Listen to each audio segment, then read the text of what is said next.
రంగారెడ్డి జిల్లా కాటేదాన్లో అర్ధరాత్రి అగ్ని ప్రమాదం చోటు చేసుకుంది. నేతాజీ నగర్లోని ఏషియన్ బ్యాలెన్స్ కంపెనీలో మంటలు చెలరేగాయి. స్థానికులు గమనించి అగ్నిమాపక కేంద్రానికి సమాచారం ఇచ్చారు. అగ్నిమాపక సిబ్బంది సంఘటనా స్థలానికి చేరుకుని 2 గంటలు శ్రమించి మంటలను అదుపు చేశారు. షార్ట్ సర్క్యూట్ కారణంగానే అగ్ని ప్రమాదం జరిగిందని అధికారులు గుర్తించారు. అయితే ఈ పరిశ్రమకు ఎలాంటి అనుమతులు లేవని అధికారులు తెలిపారు.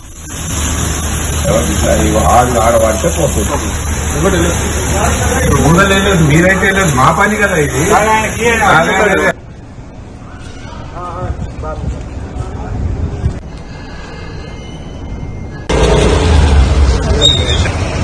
రంగారెడ్డి జిల్లా కాటేదాన్లో అర్ధరాత్రి అగ్ని ప్రమాదం చోటు చేసుకుంది. ఆ దృశ్యాలు మనం చూస్తూ ఉన్నాం. నేతాజీ నగర్లోని ఏషియన్ బ్యాలెన్స్ కంపెనీలో ఈ మంటలు చెలరేగాయి.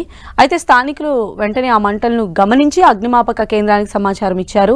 అగ్నిమాపక సిబ్బంది సంఘటనా స్థలానికి చేరుకొని దాదాపు 2 గంటల పాటు కూడా శ్రమించాల్సి వచ్చింది ఆ మంటలను ఆర్పచేయడానికి. షార్ట్ సర్క్యూట్ కారణంగానే ఈ అగ్ని ప్రమాదం జరిగిందని చెప్పి అధికారులు గుర్తించారు. అయితే ఈ పరిశ్రమకు ఎలాంటి అనుమతులు లేవని కూడా అధికారులు స్పష్టం చేశారు.